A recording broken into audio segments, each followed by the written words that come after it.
आपने बड़ी सही बात बोली। जहां तक आप हमारी मदद कर सकते थे उसी लेवल तक मदद की। देखिए, ये चुनाव इंडिया गठबंधन और कांग्रेस पार्टी सिर्फ एक राजनीतिक दल के खिलाफ नहीं लड़ी थी।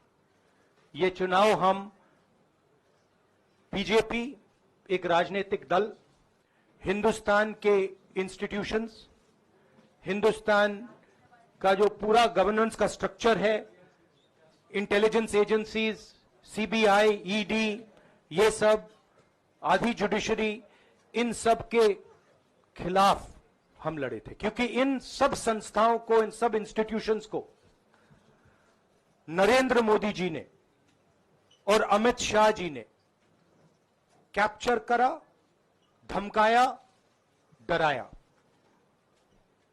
प्रेस की तो मैं बात करता रहता हूं, आपको मतलब काफी बार कहा है कि आपका भी रोल रहना चाहिए, और उस रोल को काफी लोगों ने किया, काफी लोगों ने खुल के किया, काफी लोगों ने छुप के किया, और आपके इमोशंस कहां थे हमें मालूम है। लड़ाई संविधान को बचाने की थी, कॉन्स्टिट्यूशन को बचाने की थी। और मैं आपको सच बताऊं तो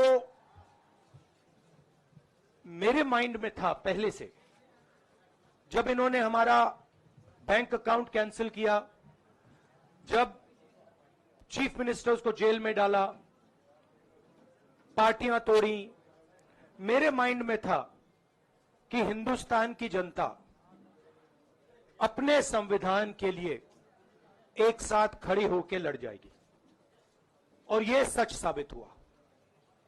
मुझ में भरोसा था, और मैं हिंदुस्तान की जनता से, इंडिया गठबंधन के पार्टनर्स से, कांग्रेस पार्टी के हमारे सब नेताओं और बब्बर शेर कार्यकर्ताओं से दिल से धन्यवाद करना चाहता हूं। आपने संविधान को बचाने का पहला और सबसे बड़ा कदम ले लिया है। कांग्रेस पार्टी ने इस चुनाव में, कांग्रेस पार्टी के सब नेताओं ने 2-3 चीजें की। सबसे पहले हमने इंडिया गठबंधन के पार्टनर्स की रिस्पेक्ट की, उनकी जो विशेष थी उनको हमने साथ लिया, और आपने देखा होगा कि जहां भी गठबंधन लड़ा हम एक होकर लड़े। दूसरी बात, कांग्रेस पार्टी ने क्लैरिटी से हिंदुस्तान को एक नया विजन दे दिया है, pro poor vision, pro production vision. Hindustan को इंडिया गठबंधन ने साफ दे दिया है। ये जो हमारा परफॉर्मेंस हुआ है, इंडिया गठबंधन का परफॉर्मेंस हुआ है, इसके पीछे कॉन्स्टिट्यूशन, जो रिजर्वेशन पर बीजेपी ने आक्रमण किया, गरीबी, अदानी जी के आपने स्टॉक्स तो देखे होंगे, देखे हैं वो स्टॉक्स उनके, तो बड़ी इंटरेस्टिंग बात है। जनता अदानी जी को मोदी जी से डायरेक्टली कोरिलेट कर रही है। मोदी जी की हार होती है, स्टॉक मार्केट कहता है भैया मोदी जी गए तो अदानी जी गए। मतलब डायरेक्ट रिलेशनशिप है, करप्शन की रिलेशनशिप है। और देश ने नरेंद्र मोदी जी को साफ कह दिया है कि हम आपको नहीं चाहते हैं। And this is the main thing that this election has said.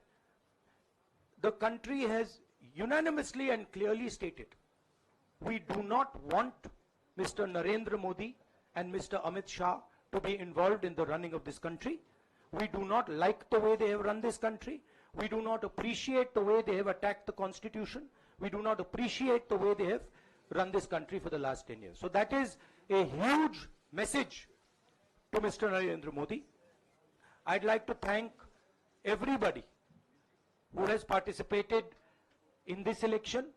I am extremely proud of the people of India. I'm extremely proud of the people who have resisted this onslaught on the constitution. और अंत में मैं आपको कह दूं कि इसको बचाने का काम हिंदुस्तान के सबसे गरीब लोगों ने किया है, सबसे गरीब लोगों ने किया है, मजदूरों ने किया है, किसानों ने किया है, दलितों ने किया है, आदिवासियों ने किया है, पिछड़ों ने किया है। इन लोगों ने इस कॉन्स्टिट्यूशन को बचाया है। इस कॉन्स्टिट्यूशन, ये कॉन्स्टिट्यूशन देश की आवाज है। बहुत सारे लोग ने इसको नहीं बचाया, चुप रह गए थे, मगर हिंदुस्तान के सबसे गरीब लोग, सबसे कमजोर लोग खड़े हो गए और उन्होंने इस कॉन्स्टिट्यूशन को बचाया। मैं उनका धन्यवाद करना चाहता हूं, उनसे कहना चाहता हूं कि कांग्रेस पार्टी आपके साथ खड़ी है। जो हमने आपको वायदे किए थे, हम वो वायदे आपके लिए पूरे करेंगे। जाति जनगणना, महालक्ष्मी, ये हमारे वायदे हैं। धन्यवाद। शुक्रिया राहुल जी।